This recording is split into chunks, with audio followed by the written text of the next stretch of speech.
Nouvelle édition des Boutem au direct, votre édition du journal sur Moto TV. En voici le titre.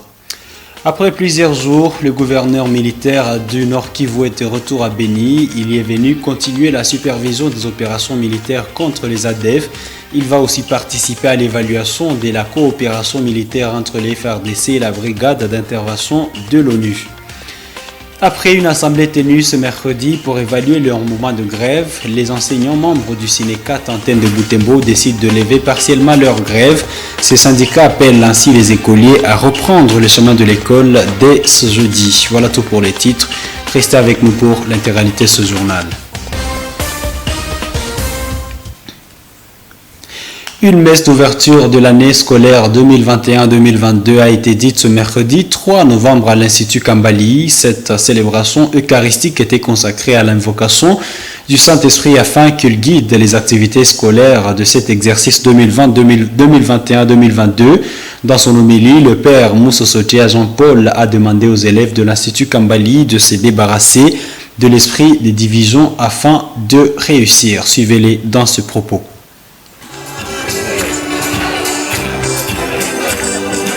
Cette célébration eucharistique a vécu ici, dans la cour intérieure de l'Institut Kambali. Anciens, nouveaux élèves, enseignants ainsi que les autorités scolaires ont pris part à cette messe. Le père Moussa Sotia Jean-Paul a présidé cette Eucharistie. Il a centré son homélie sur deux figures vétérotestamentaires, à savoir la Pentecôte et la tour de Babel. C'est ainsi qu'il a demandé aux élèves de se vêtir d'un nouvel esprit, celui de la Pentecôte, qui unifie et de chasser de leur vie scolaire l'esprit de division, comme celui qui a possédé les constructeurs de la tour de Babel.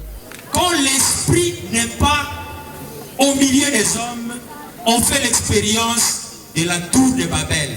Mais quand l'esprit est présent, si l'esprit est en action, on fait l'expérience de la Pentecôte, que nous avons appelée la glossolalie, l'explosion du langage, ou bien le parler en langue. Le parler en langue. Voilà. Nous allons donc nous poser sérieusement cette question. Qu'est-ce que nous faisons comme expérience au jour le jour? Est-ce que nous faisons l'expérience de la tour de Babel ou nous faisons plutôt l'expérience de la Pentecôte, la glossolalie, le parler en langue? Est-ce que ce que nous faisons contribue à l'unification de notre famille, de notre classe, de notre école, ou ce que nous faisons contribue plutôt à la désunion, à l'incompréhension? La 7e année, si elle ne s'attend pas avec la 8e année, qu'est-ce qu'on va dire? Ces deux classes font l'expérience, non pas de la Pentecôte, mais de la tour de Babel. S'il y a tout le temps des luttes entre nous, si nous ne nous entendons pas, nous les élèves avec les enseignants, s'il y a mécompréhension ou incompréhension, nous ne sommes pas de véritables chrétiens. Pour recevoir cet esprit de Pentecôte, le célébrant a demandé aux élèves du collège P10 de se mettre sérieusement au travail pour éviter de tomber dans les pièges de la tricherie. Vous savez, le péché rend esclave, particulièrement dans le contexte scolaire. Vous le savez, le péché peut rendre esclave. Je vais vous donner un petit exemple.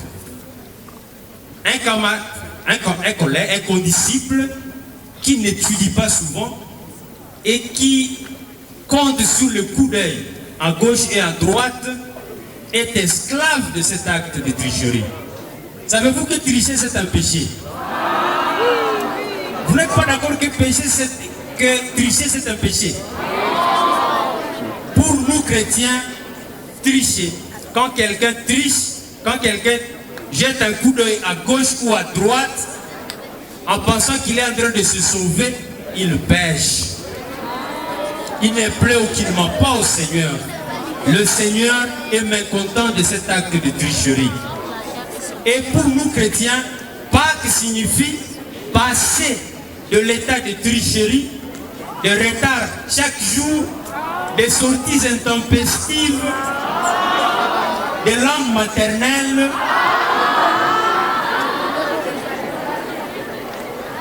en situation d'un élève régulier, ponctuel, s'exprimant en français, en anglais, en latin, en langage informatique et que sais-je encore. Le préfet des études de l'Institut Kambali a profité de cette occasion pour appeler les élèves à consentir le maximum d'efforts pour réussir mieux et massivement. Au soir de cette messe, les prêtres ont béni les participants et les salles de classe ont été aspergées de l'eau bénite.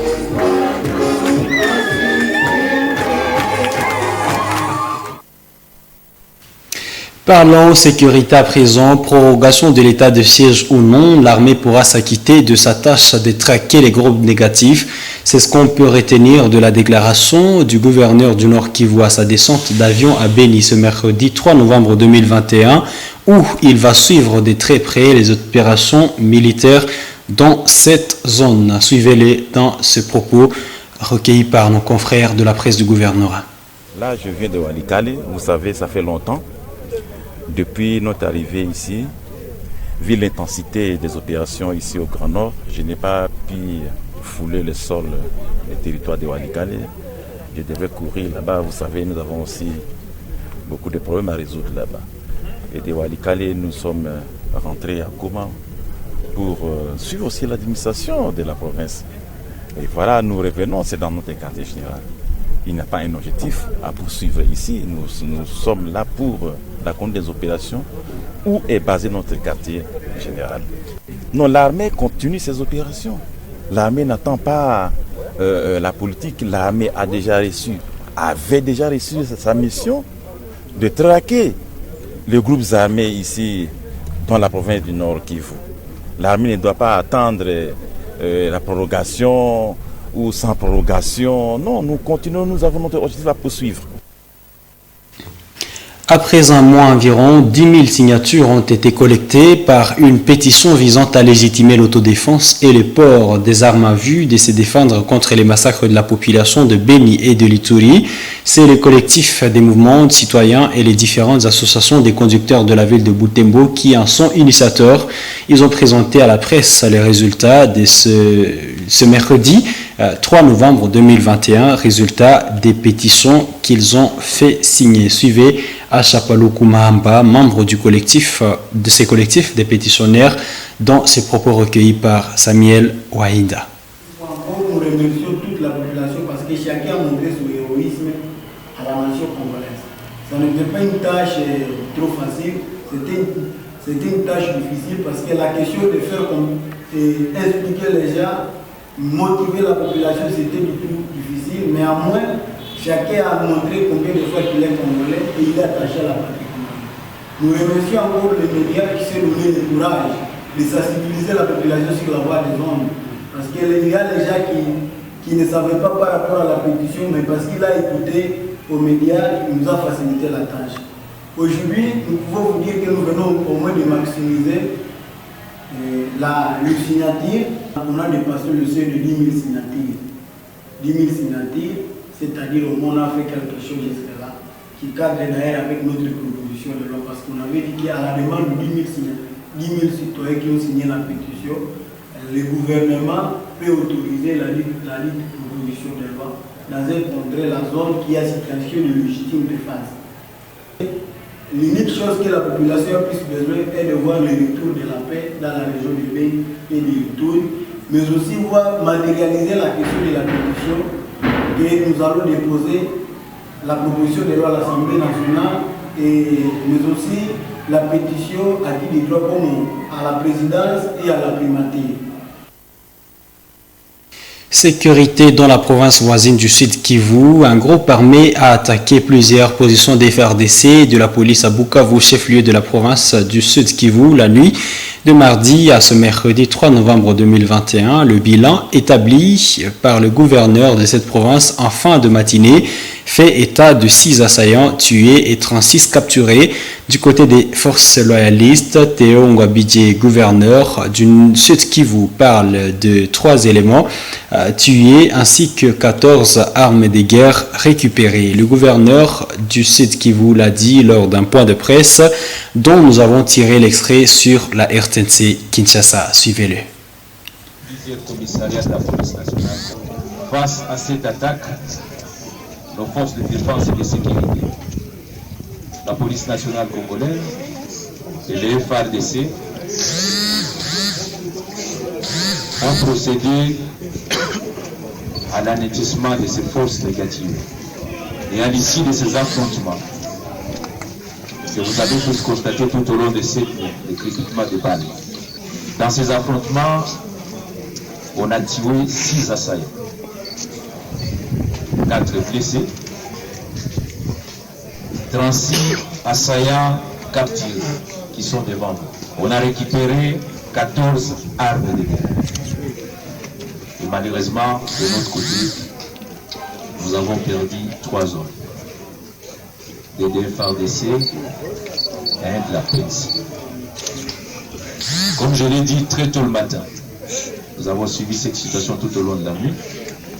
La situation aujourd'hui de la ville de Bukavu est sous contrôle. Et nous venons de terminer un conseil de sécurité provincial. Les mesures ont été prises pour traquer les assaillants dans les retranchements. Les enquêtes se poursuivent afin de dégager les responsabilités pour en répondre devant la justice. J'appelle notre population au calme, à la collaboration avec les forces de défense et de sécurité pour dénoncer ces malfaiteurs, leurs complices et leurs commanditaires. Parlons de choses à présent.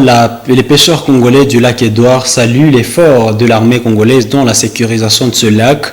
Depuis plus d'un mois, des tracasseries ne sont plus vécues sur ce lac de la part des groupes armés qui y opéraient, ce qui a aussi réduit les cas d'arrestation des pêcheurs congolais par la marine ougandaise, d'autant plus que ces maïmaï occupaient des parties les plus peuplées en poissons dans ce lac Édouard, poussant ainsi les pêcheurs congolais vers la partie ougandaise.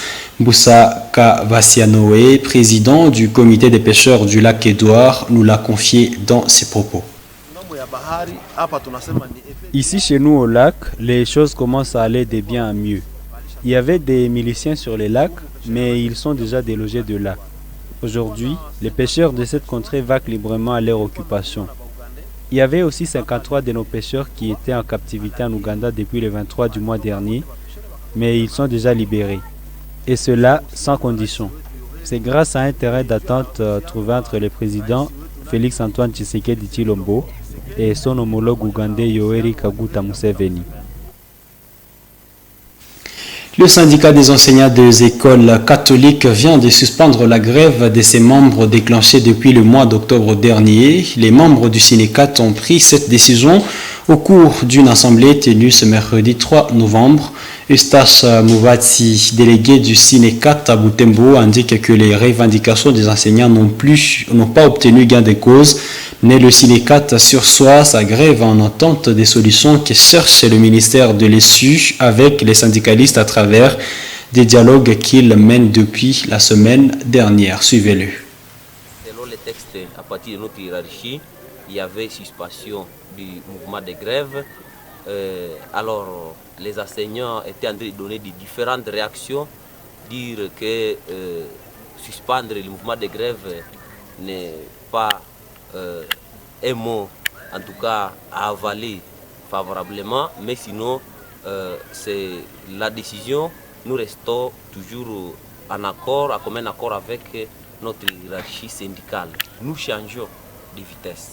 Nous mettons un peu d'eau dans le vin pour dire que nous nous orientons vers les salles de classe et constater ce qui se passe, mais perdre les enfants en tout cas, certainement, nous n'allons pas les perdre et nous allons toujours récupérer les jours où ça sera favorable pour nous de reprendre effectivement, correctement les activités scolaires. Et c'est là, nous sommes en train d'attendre la finale, bien la conclusion des pourparlers qui sont en train de se passer à Kinshasa. Ce sont les pourparlers à question qui nous donnera un point vif et puis le courage de reprendre totalement et effectivement les activités scolaires.